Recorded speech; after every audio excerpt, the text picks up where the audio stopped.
Welcome to the Infrastructure Podcast. My name is Anthony Oliver, and today's podcast is another special episode, this week recorded live in New York at the recent Transforming Infrastructure Performance Summit hosted by Bentley Systems. My guest is Aruna Miller, Lieutenant Governor of Maryland State, who I interviewed to open the summit with a discussion on her role in the recovery and rebuild of Baltimore's Francis Scott Key Bridge, which catastrophically collapsed in March 2024 after the container ship Dhali collided with a pier while passing beneath. In a matter of seconds, this vital transportation artery crumbled into the river, claiming the lives of 6 workers and bringing Baltimore's economy to a standstill. The collapse was a pivotal event with profound implications for Maryland State, raising many questions about the value of our infrastructure and the economic and social consequences of failure. And as a civil engineer turned politician, the Lieutenant Governor clearly has a unique perspective on the challenge of recovering and rebuilding after this disaster. So I started by taking her back to the 26th of March 2024 to talk us through the immediate response to this collapse. So, Lieutenant Governor Miller, welcome to the Transforming Infrastructure Performance Summit, and also welcome to the Infrastructure Podcast. Thank you for having me. Just take us back to March 2024 and just take us through the immediate aftermath. I mean, how do you deal with that kind of catastrophic event from the perspective of the emergency responders and also the state officials? No, thank you for that question. Anthony, this is what I say. There are moments in our life that are so deep, it divides our timeline from before and after.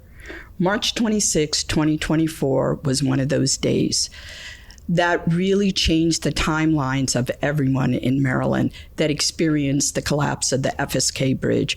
It was a day of great tragedy as well as great courage. And let me tell you what happened on that day.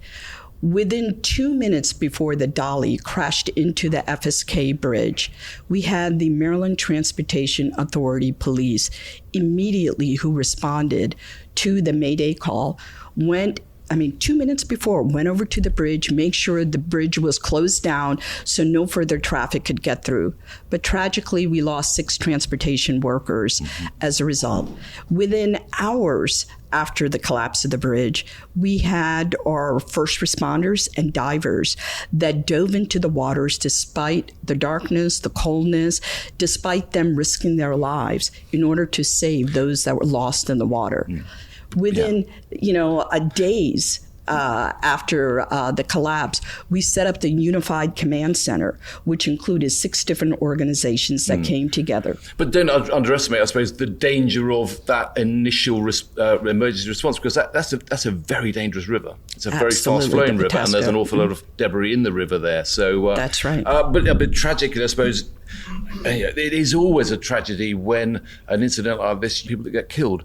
And I know that the state has done an awful lot of work to support the families of those workers. I mean, tell us about how do you approach that? Well, you have to have a really good leader who is setting the tone for the entire state of Maryland, and that would be Governor Westmore of Maryland. Look, leadership isn't about being loud. It's about being grounded. It's about being measured, compassionate, and that's how we approached this whole situation. So what did we do? He set up 4 directives for us, right? One is to make sure we take care of the families of the victims. Number 2, make sure we open up that federal channel.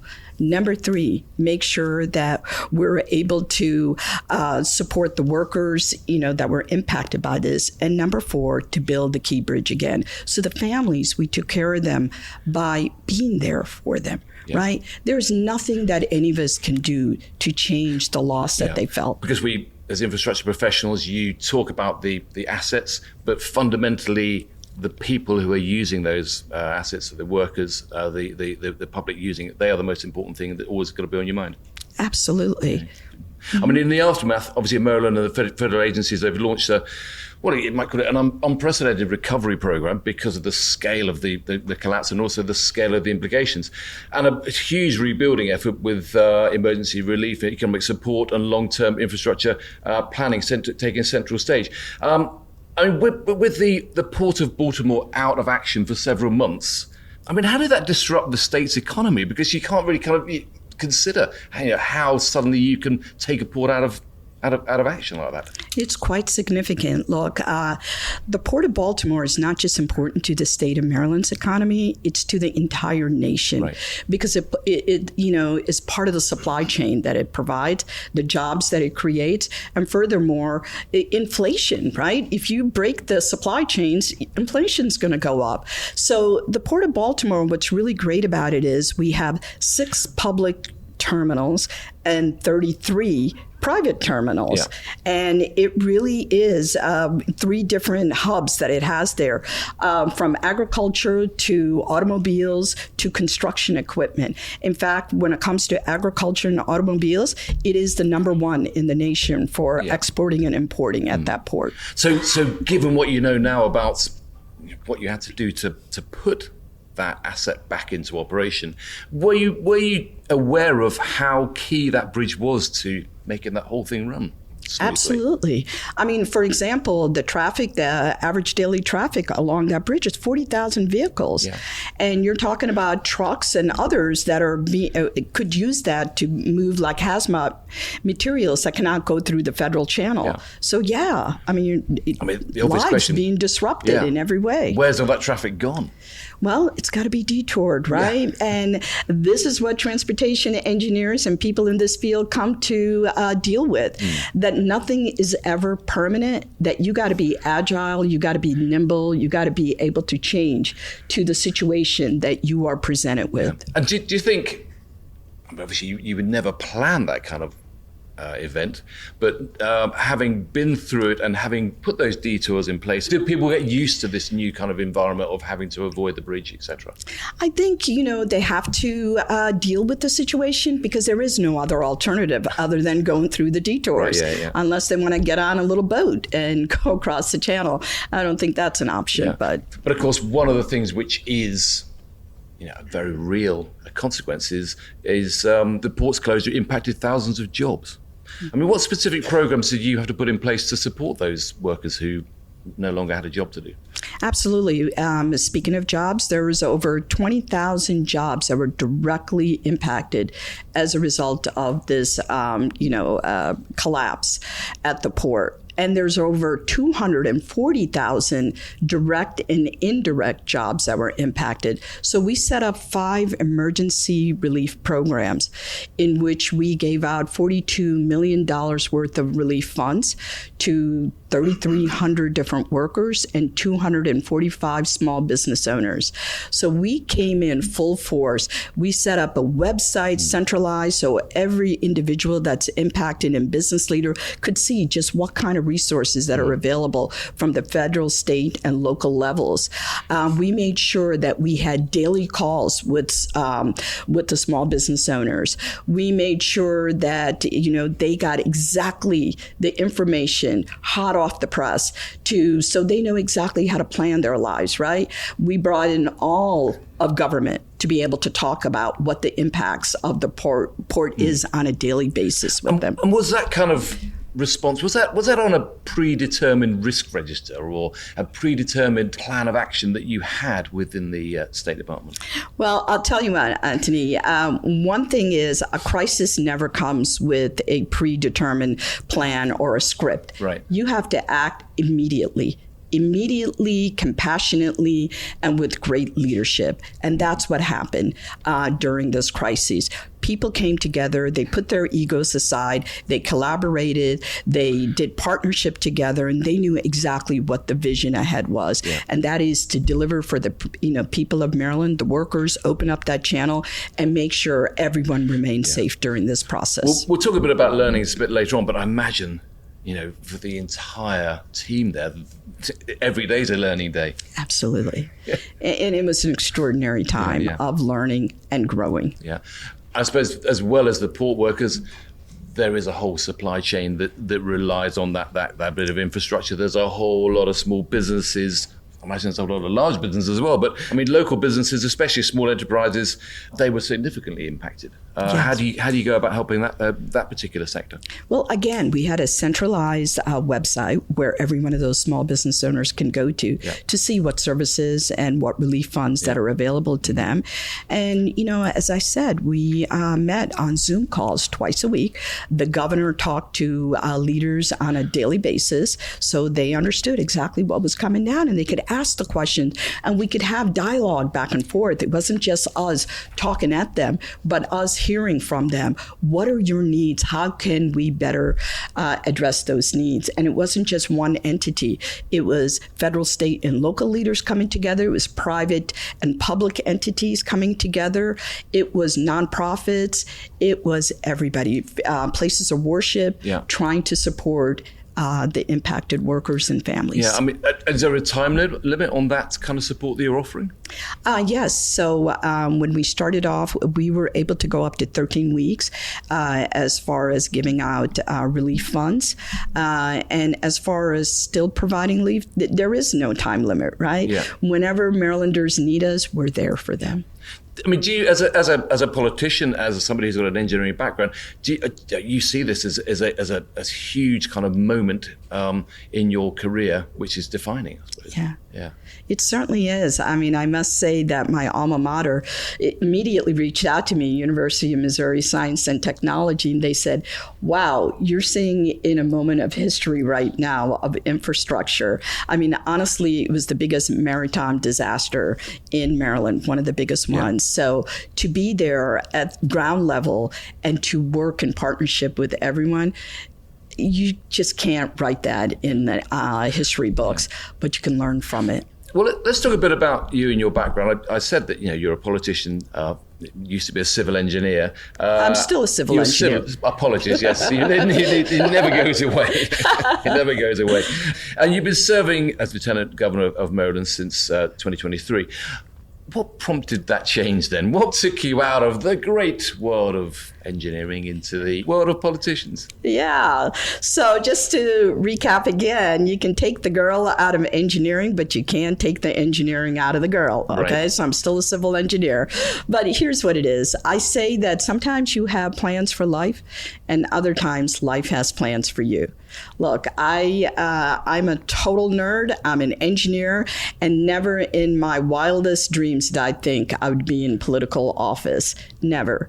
But what I think prompted it is that I became a citizen in the year 2000. I'm an immigrant to this country, and I can remember how proud I was to go into the polling booth and vote for the very first time in my life. I mean, literally, I cried.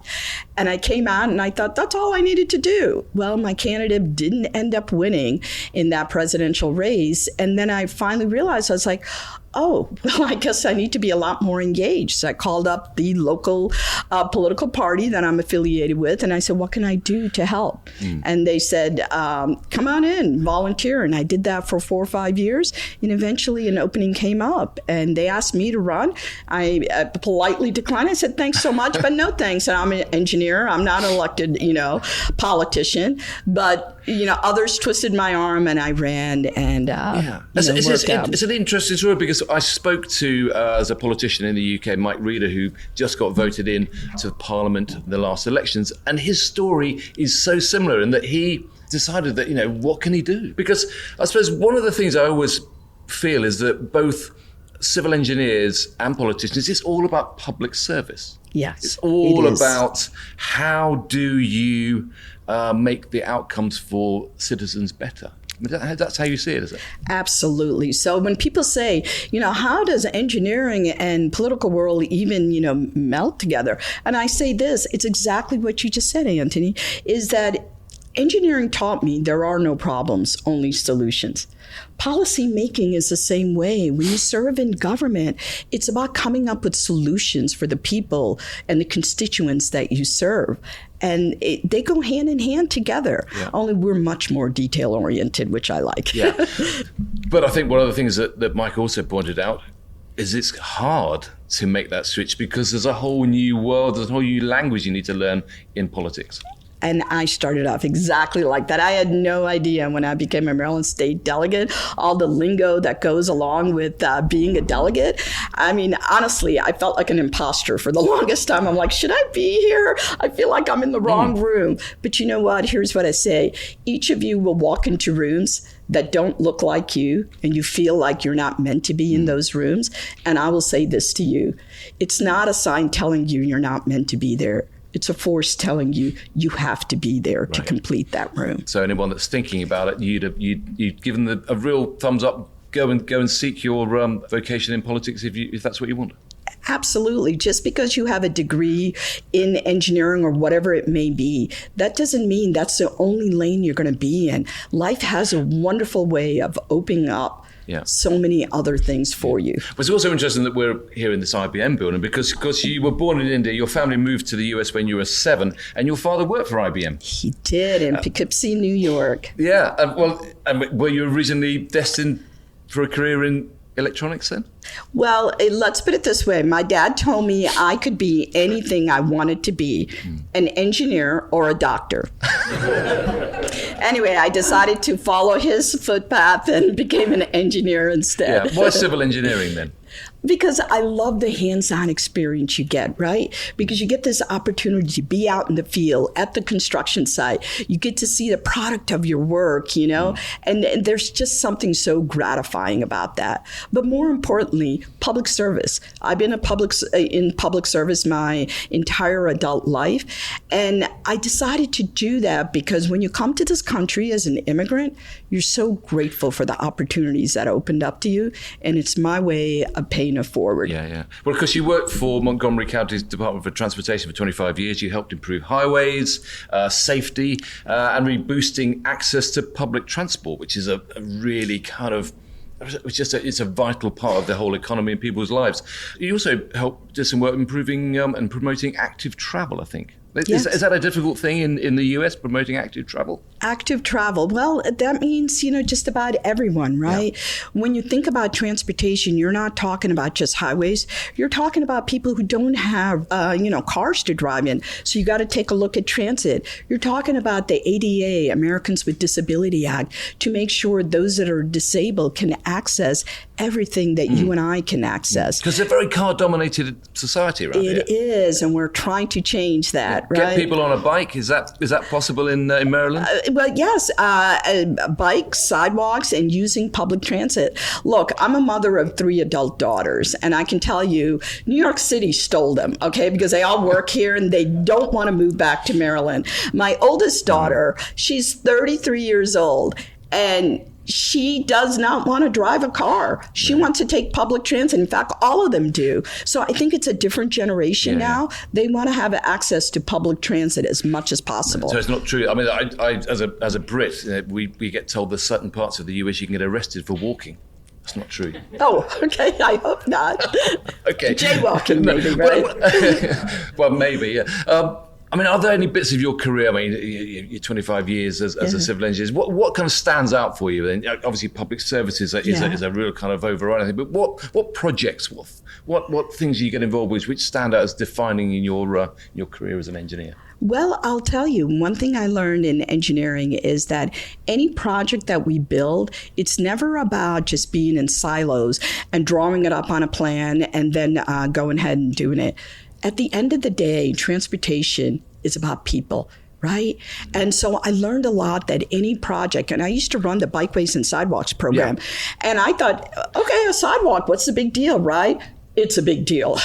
When you touch a blade of grass in people's yards in Potomac, Maryland, David, I know you're from there. Let me tell you, you would think we were building a highway in front of their house.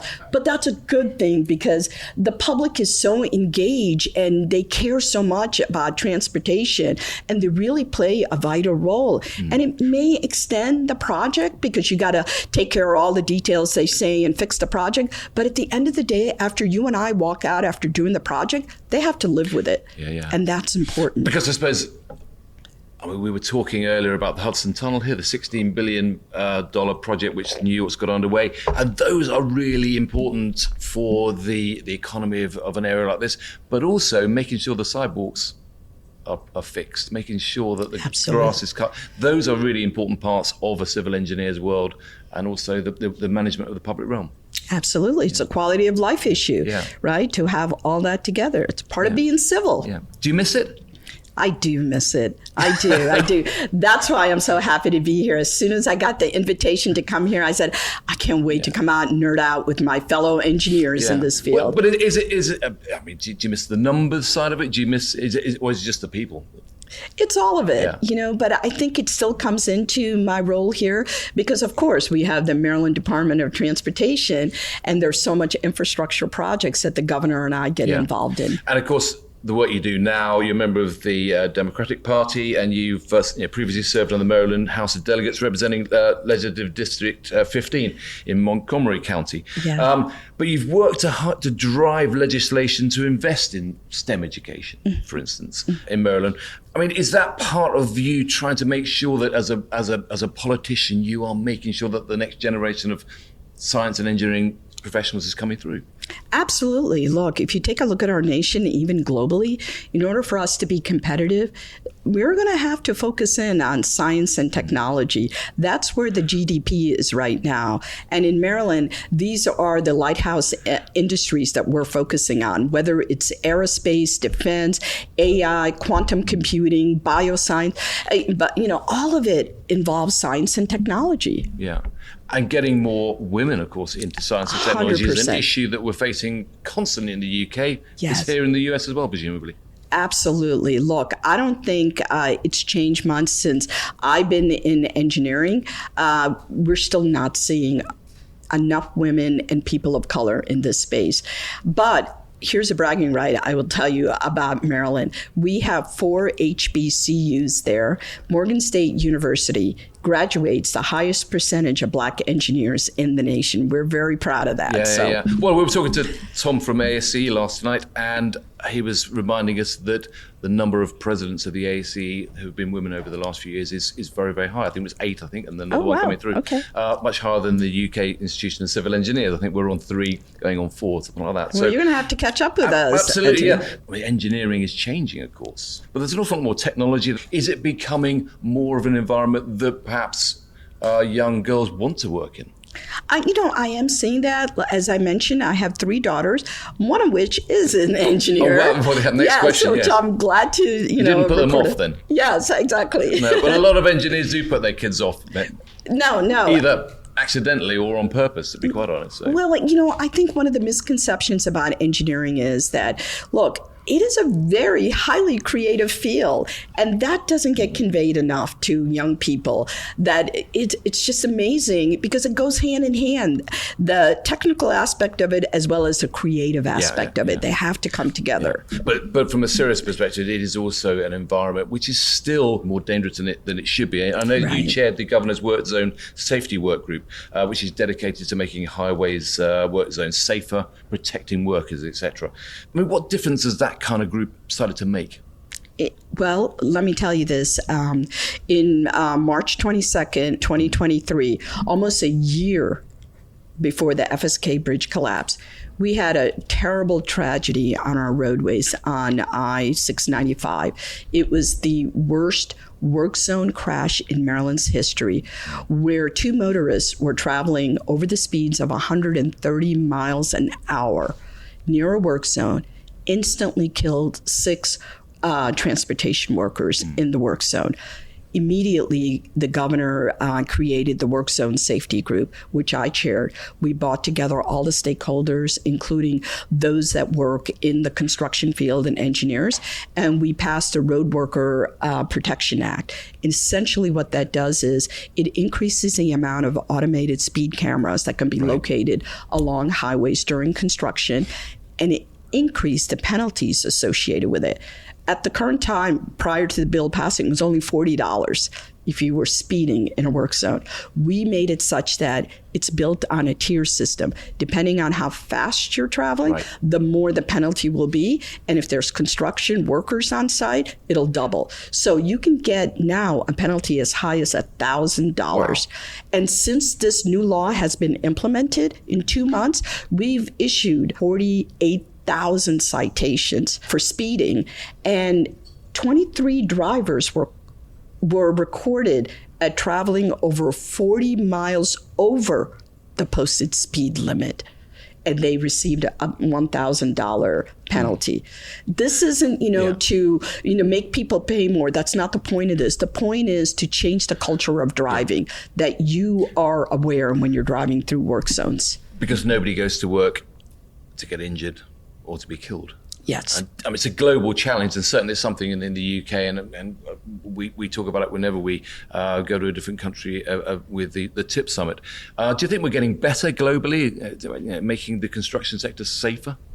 I certainly hope so. That's what this bill is all about. But the fact of the matter is there's a lot of drivers out there that are distracted from cell phones alone, that are impaired, that are aggressively driving at high speeds. I don't know if that's as a result of COVID and everything that came as a result of that, but this is what we're trying to change, not just through enforcement, but also educating them, and also through making sure that, we bring a cultural change, and that includes engineering, so we don't put workers in harm's way. If there's any way we can decrease that conflict, we're trying to do that. Let's go back to the bridge and where you're going next. Maryland awarded a contract for the bridge's reconstruction. You've got a completion date scheduled for 2028, I believe. What influenced the selection of the contractor and the designer? What key features of this new bridge have you built into this? Well, first off, we are going to keep it the same design as it was before, but the biggest change we're doing is this will become the first cable-stayed bridge that Maryland will have. The reason why we're trying to keep the design the same level, the footprint, is because we want to get through the NEPA process, right? The categorical exclusion permit, so we can get through it a lot quicker and be able to get under construction. The footprint in the river, so you're using the same spans, yes. etc. Yeah, exactly. But a different structural system, right? Is that about? Presumably building in a greater amount of resilience is key to that. Mm-hmm. What other factors are you considering when you have a blank sheet of paper to start again? Well, one of the things, of course, is we're going to follow whatever standards and regulations that the industry has set forward about building a safe bridge. And those are the same things that we did when the original bridge was built in 1977. But depending on the standards now, it'll shift to that. Yeah. And the use of a cable stay system, is that about accelerating the construction program? Yes, it is. Yes, that's because 2028 is not very far away. No, I don't want to break it to you. It's only 3 years. It is. But one thing I will say is, look, when we came out with this date and these cost estimates, it was approximately about 2 weeks after the bridge collapsed. Okay, so we didn't have a lot of information. Not only do we have a bridge and structure that's lying in the water that we have to do demolition to take apart, then we got to rebuild again. Yeah. So these estimates that came about, keep in mind, again, we didn't have a lot of information. So yeah, well, we're currently looking at a estimated cost, I think, of $1.7 trillion. Billion. Billion. Sorry, my apologies. Yes. The things. It's only off by one letter. Inflation. Inflation. $1.7 billion. Yeah, my apologies. How is the state financing a project like that? Well, we are happy to report that the United States Congress is going to fully fund the construction of this bridge. As many of you may recall, during the continuing resolution that they passed in December of 2024, it was agreed that they will fund the bridge. Right. So were there any other procurement routes considered? Did you ever look at private financing, for instance? Well, right now, in order to expedite the construction of this bridge, we are doing what's called a progressive design build. So that means that the contractor that we hired will be there from the planning stage all the way to the construction stage.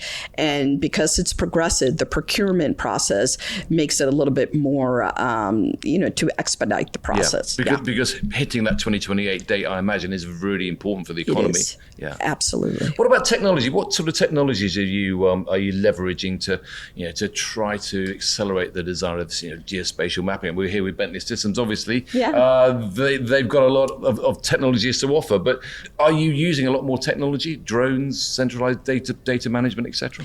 That would be a question I think that would have to be posed to MDOT, but I did pose to them whether they're going to use AI as part of this effort because, look, I know AI is kind of coming into the civil engineering aspect, but when it comes to just doing sequencing of construction and other elements, I think it can play a big role in that. Yeah, and I suppose making sure that when you come up with the solution and the design, that you are meeting all the community needs. Absolutely. The community plays a vital role in whatever product that we're going to deliver. And is there a process of asking the community what they want? How do you go about that? I think they are meeting with the community and having roundtable discussions. I know one of the things that the community would have liked to have seen is a bike path along the bridge. But the minute you do that, you're changing the footprint. The minute you change the footprint, you're talking about going through the entire NEPA process. That's just going to further delay the bridge. And that's delay you don't need to do. So looking ahead then, just to round us out here, what would you say are the key lessons that state officials have really learned from this disaster? I think what we learned is how vital communication is. You have to do it as often as possible, be as transparent as possible, and everything that's done is through partnership. Right? And at the end of the day, infrastructure, as I said, is about people. It's not about concrete and steel and asphalt. It's about delivering for the people. And you have to approach government in a compassionate and empathetic manner in order to meet the needs of all. Is there also a sense that it underlines the absolute vital nature of infrastructure and investment in infrastructure? Yes, of course. The ability for us to really focus in on infrastructure is really our ability to grow the economy, to meet the needs of our community and our residents. I mean, as I said, transportation creates jobs. Transportation connects people to communities. Yeah. It's about how we approach environment. It's all of it together. Yeah. I mean, this event today is called Transforming Infrastructure Performance. Yeah. Clearly a collapse like this really has changed Maryland's approach. Well, perhaps it hasn't. It's changed the approach to infrastructure management. I mean, what advice would you give, or maybe people in the room here, infrastructure professionals, about actually transforming their management of infrastructure to manage assets in a way which is more effective, more efficient, and perhaps safer? Yeah, I think the fact that all of you are here is very important because it really is about learning and growing from others. Look, I hope that you never have to face a tragedy in your state or where you live like we faced with the FSK Bridge. But given what we're going through, I hope that becomes a learning experience for all of you to take away. And just being here, listening to others, that's how you grow. You can't just sit in your silos and sit behind your computer and think that's where everything lies. It's really about interacting with one another face to face. I know we do a lot of interaction digitally, but I think we really have to be face to face to understand the needs of others. And going right back to what we talked about around serving communities, how do you ensure, and what recommendations do you give to the people here to make sure that they are making their investments really work hard for those communities? And again, it's to understand what are your community needs, right? Look, I know as an engineer in the past, I was trained to think that, okay, we got to move vehicles. That's what our job is. That's no longer the case anymore. It's about moving people as safely as possible. And moving people is a whole lot different than just moving vehicles. Yeah. And so I think you have to be able to adapt to the new conditions of what your community needs are. What one community wants in one location may be totally different from somewhere else. And we need to be very adaptive to that. We can't be so set in our ways about what we think is right for them. It's about hearing what they think is best for them. And whether you're a politician or an engineer, it's that top of mind making people's lives better. Absolutely. Lieutenant Governor, thank you so much for sharing your thoughts with us today at this Transforming Infrastructure Performance Summit. Round of applause. Thank you very much indeed. Thank you. The scale of the Francis Scott Key Bridge collapse and the implications for the local community and the economy are hard to fathom. Speaking to the Lieutenant Governor certainly underlined to me how crucial infrastructure is to modern society, but also highlighted the way that both careers in civil engineering and politics are rooted in the delivery of public service. And with work ploughing ahead to rebuild the bridge by 2028, it will no doubt be a project that tests and challenges the profession's ability to, as the Bentley Systems Summit puts it, transform infrastructure performance. But sadly, that's all we have time for now on the podcast, but there is more in the pipeline as we continue to probe the big issues facing the sector. If you haven't done so already, do check out the Infrastructure Podcast website, www.infrastructure-podcast.com, where you will find background information and all the latest podcasts to listen to and to share. But for now, thanks for joining me. Thanks again to the Lieutenant Governor and to Bentley Systems for hosting us in New York, and I look forward to seeing you again very soon.